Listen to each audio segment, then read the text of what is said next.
കാര്യത്തിൽ. ഇനി രണ്ടാമത്തെ നിങ്ങൾ പറയുന്നത് ഈ ശാസ്ത്രീയ മാർഗത്തിലൂടെ സമര പരിപാടികൾ ആവിഷ്കരിക്കുന്ന കാലാനുസൃതമായ പ്രവർത്തനങ്ങളാണ് SFI കുറെ കാലങ്ങളായിട്ട് നടത്തിക്കൊണ്ടിരിക്കുന്നതെന്ന്.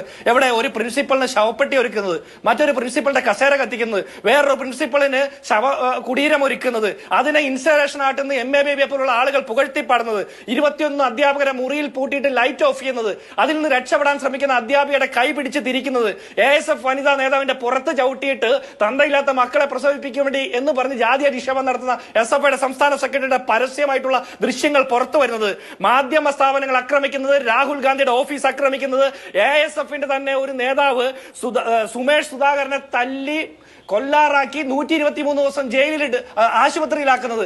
അതിനുശേഷം അതേ ASF നേതാവ് പറയാണ്, ഞങ്ങളുടെ ജീവിതത്തിൽ ഇന്നേ വരെ KSUക്കാരിൽ നിന്ന് ഞങ്ങൾക്ക് കേരളത്തിൽ ഒരു ക്യാമ്പസിലും തല്ല് കിട്ടിയിട്ടില്ല, SFIക്കാരിൽ നിന്നാണ് അക്രമം കിട്ടുന്നതെന്ന്.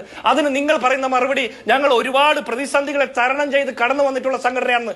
ശരിയായിരിക്കാം, നിങ്ങൾ പറയുന്ന ആർഗ്യുമെന്റിനൊന്നും ഞാൻ നിരക്കില്ല. പക്ഷേ നിങ്ങൾ അങ്ങനെ പ്രതിസന്ധികളെ തരണം ചെയ്ത് കടന്നു വന്നു എന്നുള്ള ചരിത്രം പേറിക്കൊണ്ടിരിക്കുമ്പോൾ തന്നെ ഈ കാലഘട്ടത്തിൽ വിദ്യാർത്ഥികൾക്കെതിരെ അത്തരം പ്രതിസന്ധികൾ സൃഷ്ടിക്കുന്നതിന്റെ ഇടിമുറി നിർമ്മാണത്തിലാണ് നിങ്ങൾ ഇപ്പോൾ ഏർപ്പെട്ടുകൊണ്ടിരിക്കുന്നത്. നിങ്ങൾക്ക് അതില്ല എന്ന് പറയാൻ പറ്റുമോ? കേരളത്തിലെ ഏത് സർക്കാർ കലാലയത്തിലാണ് ഹോസ്റ്റലിനകത്ത് SFIയുടെ ആധിപത്യമില്ലാത്തത്, അക്രമമില്ലാത്തത്? അതിന് നിങ്ങൾ പറഞ്ഞ മറുപടി കാര്യവട്ടം ക്യാമ്പസിലെ വിദ്യാർത്ഥികളെ വിളിച്ചു ചോദിക്കണമെന്ന്, അതുപോലെ കാര്യവട്ടം ക്യാമ്പസിലെ ഈ അക്രമം നടന്നു എന്ന് പറയുന്ന ഹോസ്റ്റലിലെ വിദ്യാർത്ഥികളെ വിളിച്ചു ചോദിക്കണമെന്ന്. ഞാനൊന്ന് ചോദിക്കട്ടെ സതീഷേ, നിങ്ങൾ ഈ കേരളത്തിലല്ലേ ജീവിക്കുന്നത്? പൂക്കോട്ട് ക്യാമ്പസിൽ ഒരു സിദ്ധാർത്ഥൻ എന്ന് പറഞ്ഞ ഒരു ചെറുപ്പക്കാരന് 3 ദിവസക്കാലം ഭക്ഷണവും വെള്ളവും കൊടുക്കാതെ കൊല്ലാക്കൊല ചെയ്ത് കെട്ടിത്തൂക്കി കൊന്നതിന് ശേഷം ആ ക്യാമ്പസിൽ ഒരാൾ പോലും മൊഴി പറയാൻ വരാത്ത സാഹചര്യം ഉണ്ടായില്ലേ?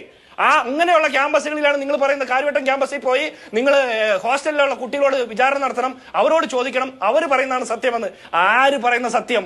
അങ്ങനെയാണെങ്കിൽ നിങ്ങളുടെ ആഭ്യന്തര വകുപ്പ് പോലീസ് കേസെടുത്തിരിക്കുന്ന SFIക്കാർക്കെതിരെയാ. നിങ്ങൾ പറഞ്ഞ സംയമനം പാലിച്ചു എന്നാ. സംയമനം പാലിക്കുന്ന SFIക്കാർക്കെതിരെ എന്തിനാ പിണറായി വിജയന്റെ പോലീസ് KSUക്കാരെ തല്ലി എന്ന് പറഞ്ഞ് കേസെടുക്കുന്നത്? അപ്പൊ നിങ്ങൾ പറയുന്ന വാദം ശരിയല്ല. ഇനി പൂക്കോട്ട് ക്യാമ്പസിനെ കുറിച്ച് പറഞ്ഞപ്പോൾ ഞാൻ പറയാണ്, നിങ്ങൾ വലിയ വിദ്യാർത്ഥി സമരത്തിന്റെ കാലഘട്ടത്തിലൊക്കെ ആണെന്നുള്ള അഭിമാനിക്കുന്ന ആളുകളല്ലേ. ആ സിദ്ധാർത്ഥനെ കൊന്നുകളഞ്ഞ ആളുകൾക്ക് അവർക്ക് 75% അറ്റൻഡൻസ് ഉണ്ടായിരുന്നില്ല. അവര് 3 മാസം ജയിലിൽ കിടന്നു. അവർ യൂണിവേഴ്സിറ്റിയുടെ മറ്റ് സ്റ്റാറ്റ്യൂട്ടുകൾ ഒന്നും പ്രകാരം പരീക്ഷ എഴുതാൻ യോഗ്യരല്ല. പക്ഷേ ഈ പ്രോസിക്യൂഷനും പോലീസും യൂണിവേഴ്സിറ്റി അധികൃതരും കോടതിയിൽ ആ വിഷയങ്ങളൊക്കെ മറച്ചു വെച്ചതുകൊണ്ട് ആ കൊടും കുറ്റവാളികൾക്ക് പരീക്ഷ എഴുതാൻ വേണ്ടിയിട്ട് പ്രത്യേക സൗകര്യം ഒരുക്കി കൊടുത്ത് മണ്ണൂത്തി ക്യാമ്പസ് ഒരുക്കി കൊടുത്തില്ലേ നിങ്ങൾക്ക് എന്താ നിലപാട് അതിൽ? സിദ്ധാർത്ഥിന്റെ മരണത്ത് ആ കുറ്റവാളികളോടൊപ്പമാണോ സിദ്ധാർത്ഥിനോടൊപ്പമാണോ എന്ന് നിങ്ങൾ പറയണം. രണ്ടാമത്തത്, ഈ പ്രശ്നങ്ങളെയൊക്കെ വരുമ്പോൾ അവിടെ സ്ഥലത്തെത്തുന്ന MLA-മാരെ ആക്ഷേപിക്കാനും അവരെ കയ്യേറ്റം ചെയ്യാനും SFIക്കാരാ ഇവിടെ ചുമതല നൽകിയിട്ടിരുന്നത്. പണ്ട് മുഖ്യമന്ത്രി പറഞ്ഞിട്ടുണ്ടായിരുന്നു മറ്റേ രക്ഷാപ്രവർത്തനം എന്ന്, അവര് മറ്റേ വോളണ്ടിയേഴ്സ് ആണെന്ന്, മുഖ്യമന്ത്രിയുടെ സുരക്ഷ പോലീസാണ് നടത്തുന്നത്, പക്ഷെ DYFI ആണെന്ന് മുഖ്യമന്ത്രി അന്ന് പറഞ്ഞത്.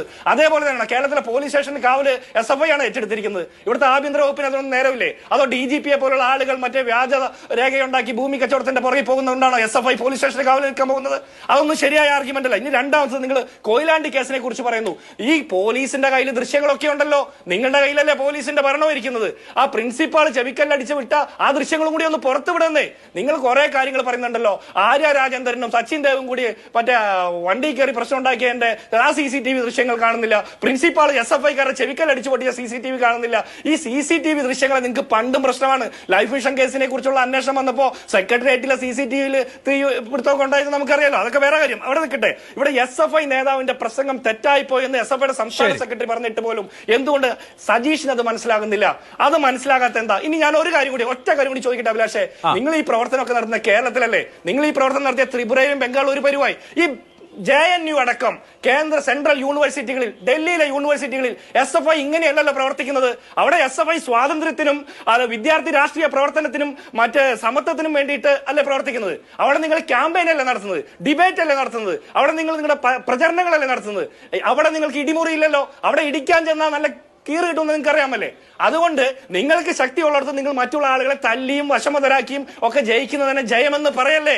ലൈറ്റ് ഓഫ് ചെയ്ത് ജയിക്കുന്നതല്ല ജയം. ശരി, ഓക്കെ, അതാണ്.